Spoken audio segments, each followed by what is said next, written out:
Hello friends, welcome back to my channel. कैसे हैं आप सब? होप आप सब अच्छे होंगे। जैसा कि आप सबको पता ही है, हमारी मैनेजमेंट अकाउंटिंग की सीरीज चल रही है जिसमें आज हम पढ़ेंगे disadvantage of cash flow statement. जो हमारी कैश फ्लो स्टेटमेंट है उसके क्या क्या डिसएडवांटेज होते हैं। इसके पहले हम लोग एडवांटेजेस पढ़ चुके हैं, मीनिंग पढ़ चुके हैं।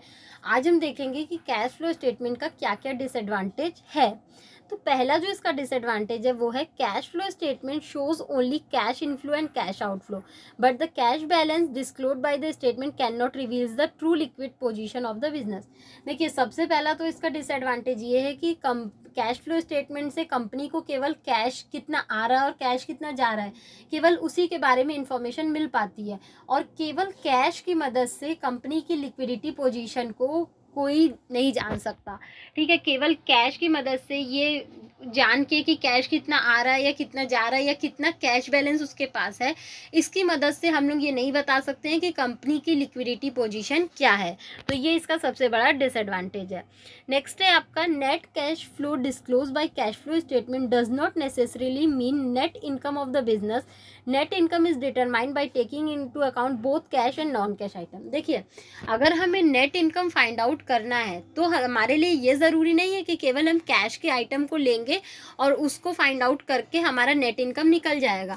बल्कि अगर हमें नेट इनकम फाइंड आउट करना है तो उसके लिए हमें ज़रूरी होता है कि हम कैश और नॉन कैश आइटम दोनों को लें, और दोनों को जब बैलेंस करेंगे तब हमें पता चलेगा कि कंपनी की नेट इनकम कितनी अर्न हुई है। और ये हमें कैश फ्लो स्टेटमेंट से नहीं पता चल पाएगा कि कंपनी की नेट इनकम कितनी है। क्यों? क्योंकि वो क्या करता है, केवल कैश आइटम को इंक्लूडेड करता है और नॉन कैश आइटम एक्सक्लूडेड होते हैं। नेक्स्ट है आपका it does not give complete picture of the financial position of the business concern। अगर हमें किसी भी बिजनेस के फाइनेंशियल पोजीशन के बारे में जानना होता है तो वो हम कैश फ्लो स्टेटमेंट की मदद से नहीं जान पाते हैं। क्यों? क्योंकि कैश फ्लो स्टेटमेंट में केवल कैश की चीज़ें इंक्लूड होती हैं।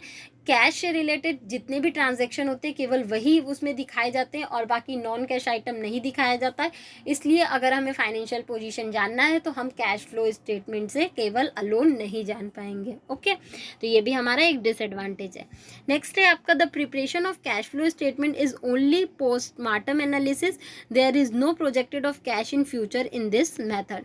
ये आप बोल सकते हैं केवल एक तरीके का पोस्टमार्टम मेथड है। मतलब जो हो चुका है, जो पैसा आ चुका है, जो पैसा खर्चा हो चुका है, केवल आप उसकी एंट्री करते हैं, उसके डेटा को अरेंज कर देते हैं कैश फ्लो स्टेटमेंट बनाने टाइम, और फ्यूचर में क्या होने वाला है आप ये नहीं बता पाओगे। ठीक है, नेक्स्ट है आपका it is not a substitute of income statement. ये इनकम स्टेटमेंट का सब्सटीट्यूट भी नहीं होता है।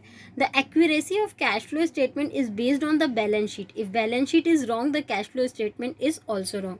देखिए, अगर जो कैश फ्लो स्टेटमेंट है वो आपके बैलेंस शीट पे बेस होता है, ठीक है, बैलेंस शीट पे आधारित होता है। तो अगर मान लीजिए किसी कंडीशन में आपका बैलेंस शीट रॉन्ग है तो उस कंडीशन में आपका क्या हो जाएगा, कैश फ्लो स्टेटमेंट भी रॉन्ग हो जाएगा। क्योंकि जो भी कैश फ्लो स्टेटमेंट में इंफॉर्मेशन होते हैं, डेटा होते हैं, वो हमारे बैलेंस शीट से लिए गए होते हैं।